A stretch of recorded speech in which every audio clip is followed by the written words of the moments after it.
नमस्कार, हमारे YouTube channel पे आप सभी का स्वागत है। तो चलिए आज मैं बिहार स्पेशल, बिहार दरोगा, बिहार एसएससी, रेलवे, इन सभी एग्जामों के लिए महत्वपूर्ण घटना चक्र, क्या नाम है, घटना चक्र की पूरी राज्य कहाँ का, तो बिहार के लिए पूरा जीएस को लेके आया हूँ।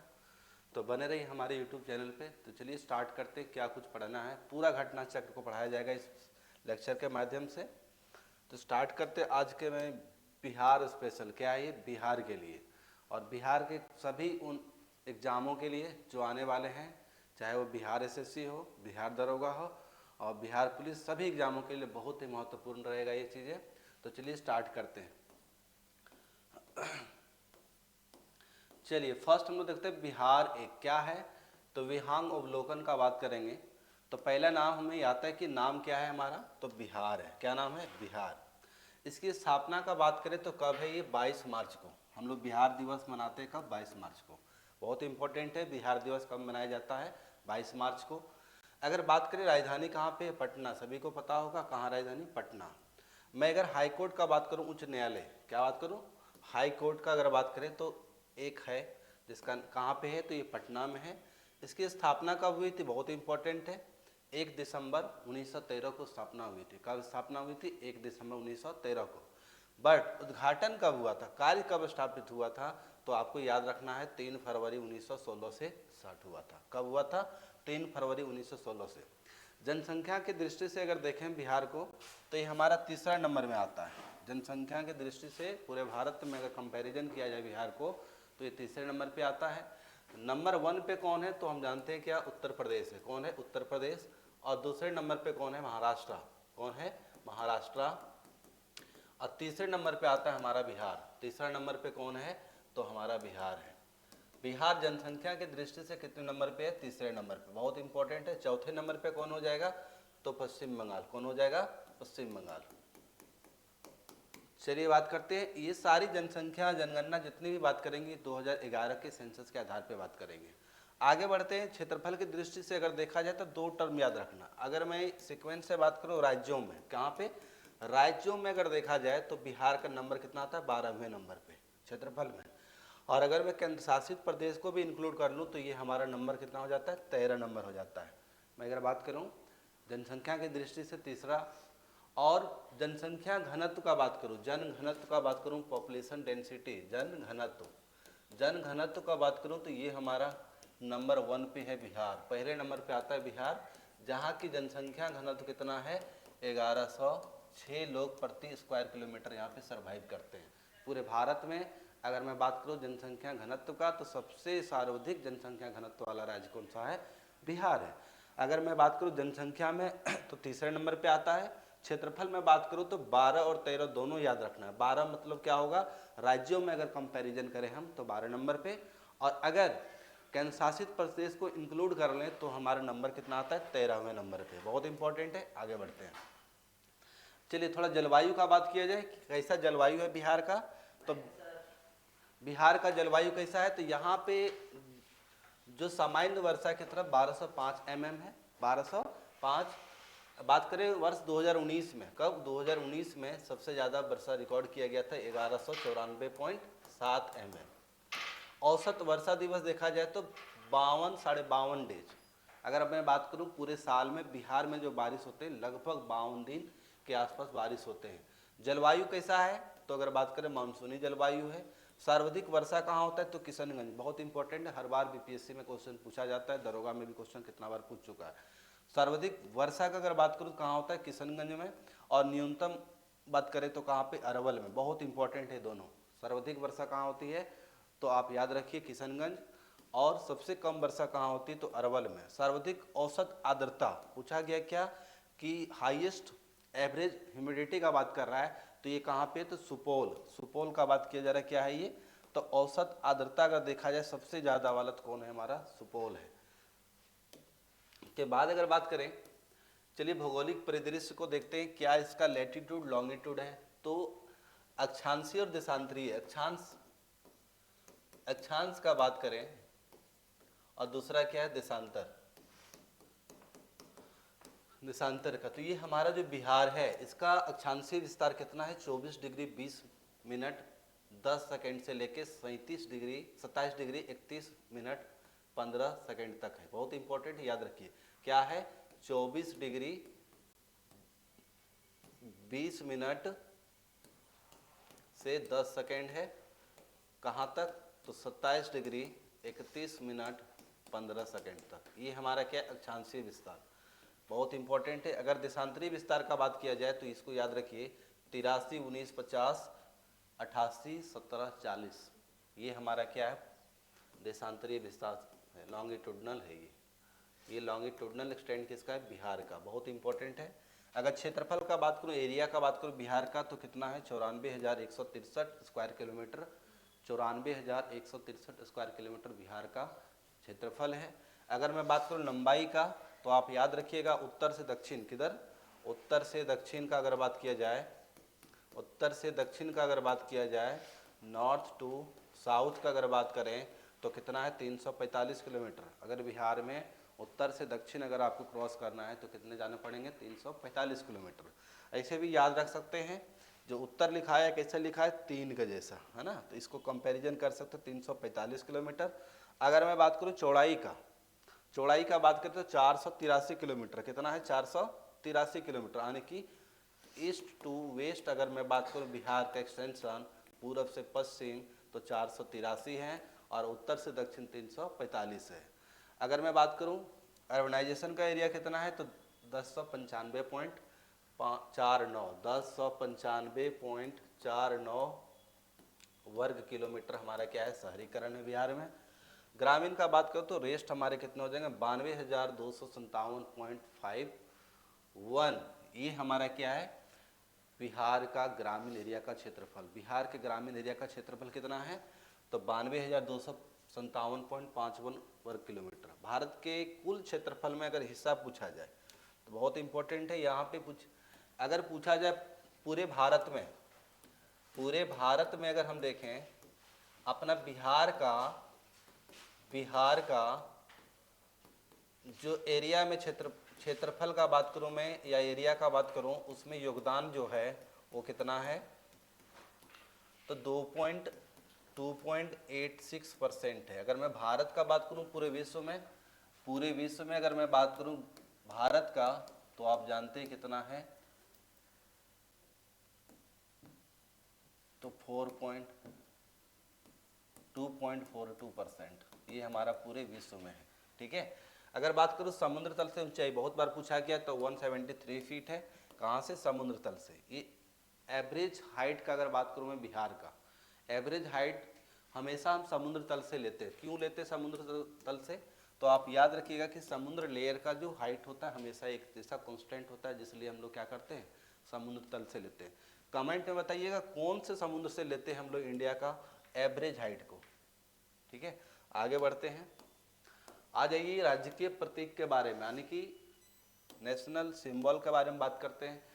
तो आप सभी को पता होगा बिहार का राज्य के वृक्ष क्या है, नेशनल ट्री क्या है, तो पीपल, बहुत इंपॉर्टेंट है। क्या नाम है इसका, पीपल है। अगर मैं बात करूं फ्लावर का तो कौन है, गेंदा है। अगर मैं बात करूं एनिमल का तो कौन है, बैल है। ठीक है, 2013 से पूर्व रीच था, मतलब 2013 के बाद हमारे बिहार में जो नेशनल एनिमल है उसको बैल बनाया गया था, पहले क्या था, रीच था। ठीक है, अगर मैं बात करूं बर्ड का तो क्या है, गौरैया। इससे पहले क्या था, नीलकंठ। उससे पहले क्या था, नीलकंठ। ठीक है, राजकीय भाषा का बात करूं तो क्या है, हिंदी। और द्वितीय राजकीय भाषा का बात करूं तो क्या है, हमारा उर्दू है। अगर मैं बात करूं पहले राजकीय भाषा क्या है हमारी बिहार की, तो हिंदी है। और मैं दूसरे की बात करूं तो क्या है, उर्दू है। ठीक है, अगर राजकीय फिश का बात करूं तो ये कौन मछली है, तो मांगुर मछली। सब आप लोग जानते होंगे क्या है ये, मांगुर मछली बिहार का राजकीय फिश है। ठीक है, आगे बढ़ते हैं। अगर मैं बात करूं कुछ और चीज़ों का, और राजकीय चिन्ह अगर बात करूं, नेशनल सिंबल का बात करूं तो क्या है, बोधि वृक्ष। क्या है ये, बोधि वृक्ष। चलिए आगे बढ़ते हैं। 2011 का जनगणना का कुछ हम लोग देखेंगे। इसमें क्या है, तो 2011 में जो सेंसस हुआ था उसमें से अगर बिहार की जनसंख्या का बात करें तो 10,40,99,452 था। लगभग 10.5 करोड़ के आसपास हमारे बिहार की जनसंख्या थी 2011 की जनगणना। अभी 2021 की जनगणना हुई नहीं, कारण कोरोना के कारण ये क्या स्थगित है, उम्मीद है 2026 में होने की, तो आएंगे तो नए डाटा आएंगे। कहता है अनुसूचित जाति का बात करें, अनुसूचित जाति क्या होता है, तो अगर मैं बात करूं एससी का, है ना,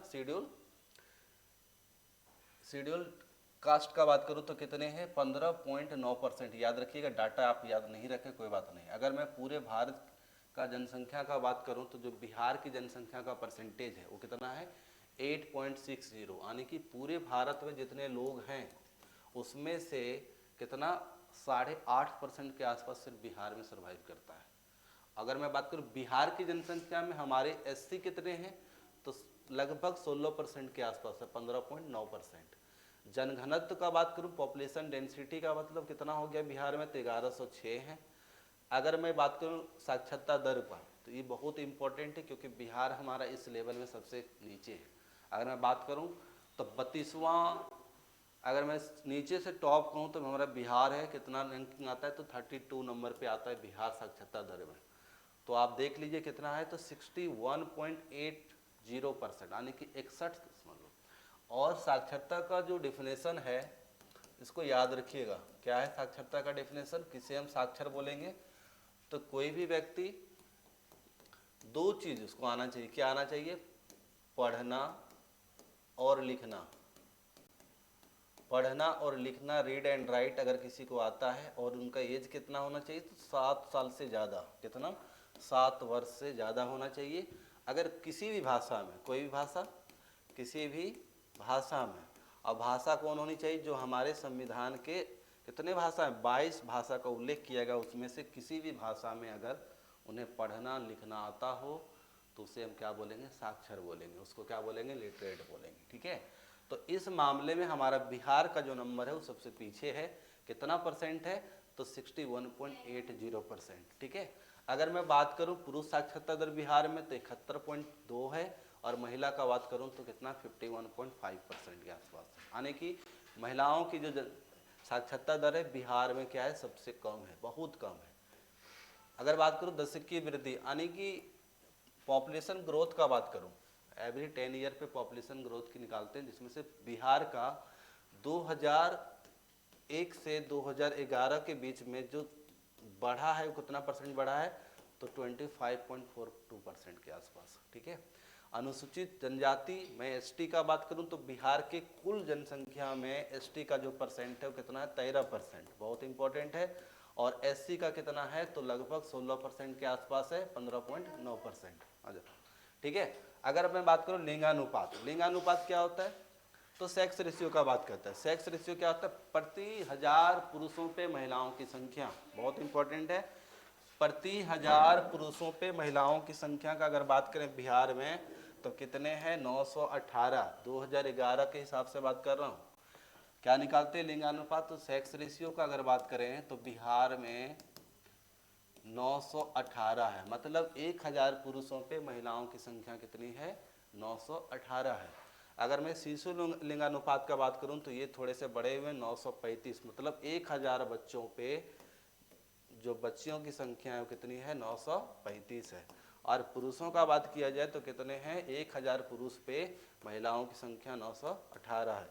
इसमें कहीं ना कहीं बिहार बहुत पीछे है। ठीक है, आगे बात करते हैं कि 1 लाख से अधिक जनसंख्या वाले नगर कितने बिहार में तो 26 है, बहुत इंपॉर्टेंट है। मतलब हमारे बिहार में कुछ ऐसे शहर है जहाँ की जनसंख्या कितनी 1 लाख से ज़्यादा है, टोटल कितने 26 शहर है। जन्म दर का बात करूँ, बर्थ रेट का बात करूँ तो कितना है तो लगभग 31%, मतलब 1000 पे 31 लोग जन्म लेते हैं प्रति दिन। ठीक है, मैं मृत्यु दर का बात करूँ तो थोड़ा सा कम है, ये 7.9 प्रति 1000, यानी कि 1000 बच्चे जन्म लेते हैं जिसमें से लगभग आपके पास 8 बच्चे के प्रति क्या होता है डेथ हो जाता है। चलिए बात करते हैं, आगे की ओर बढ़ते हैं। क्या नाम है, इधर देख लीजिए। अगर बात करूँ सर्वाधिक जनसंख्या हमारे कौन है तो जो कैपिटल हमारे बिहार के कौन है पटना, वहाँ की जनसंख्या सबसे ज़्यादा है। न्यूनतम जनसंख्या बात करें तो ये शेखपुरा है हमारा। सर्वाधिक अनुसूचित जाति का बात करूँ, कहाँ पे अनुसूचित जाति हमारा एससी हो जाएगा तो गया में लगभग 30% के आसपास हैं। उसके बाद अगर बात करूँ न्यूनतम अनुसूचित जाति एससी सबसे कम कहाँ पे ये भी याद रखिए तो किशनगंज। ठीक है, लगभग 6.7% के आसपास किसका है, किशनगंज का है। ठीक है, किसका है, किशनगंज का कितना है, तो 6.7% के आसपास है। अगर मैं बात करूं सर्वाधिक जनसंख्या घनत्व, पॉपुलेशन डेंसिटी का बात करूं बिहार में, तो एक बिहार का पॉपुलेशन डेंसिटी आपने देखा तो 1106 था, लेकिन बिहार के अंदर कुछ डिस्ट्रिक्ट ऐसे हैं जिसका जनसंख्या घनत्व बात करूं तो सर्वाधिक किसके, शिवहर के, मतलब 1880 लोग रहते हैं यहाँ पे 1 वर्ग किलोमीटर के अंदर, बहुत ज़्यादा है यहाँ का डेंसिटी। न्यूनतम का बात करूँ तो कौन है, कैमूर, यहाँ पे 488 लोग रहते हैं। सर्वाधिक साक्षरता दर बोलूँ तो कहाँ का, ये रोहतास का है। न्यूनतम कहाँ है, तो पूर्णिया। सबसे ज़्यादा कहाँ लोग पढ़े लिखे हैं, तो पुरुष का बात किया जा रहा है, यानी कि मेल लिटरेसी रेट अगर देखा जाए बिहार में तो सबसे ज़्यादा कहाँ पे, रोहतास में। अगर सबसे कम देखा जाए तो कहाँ पे, हमारा पूर्णिया में है। सर्वाधिक महिला का अगर बात की तो ये रोहतास में सबसे ज़्यादा पढ़े लिखे महिलाएं हैं, और सबसे कम कहाँ पे है, तो सहरसा में। बहुत इंपॉर्टेंट है। बात करें सर्वाधिक दशकीय वृद्धि कहाँ हुआ था, तो हमने बिहार का देखा था तो 25% के आसपास था 2001 से 11 के बीच में। लेकिन अगर बिहार के जिलों में देखा जाए तो हमारा मधेपुरा जो जहाँ पे कितना हुआ, 31.12% के आसपास वृद्धि दर हुआ है 2001 से 11 के बीच में। न्यूनतम बात करो तो ये गोपालगंज है, 19.02% हुआ है। सर्वाधिक लिंगानुपात का बात करें तो गोपालगंज है। गोपालगंज में अगर देखा जाए तो लिंगानुपात कितना है, 1021 है, मतलब 1000 पुरुषों पे महिलाओं की संख्या कितनी है, 1021 के, यानी कि 1021 है। और मैं पूरे बिहार का अगर बात करूं लिंगानुपात का तो 918 है, मतलब 1000 पुरुषों पे महिलाओं की संख्या कितनी है, 918 है। ठीक है, आज इतना ही।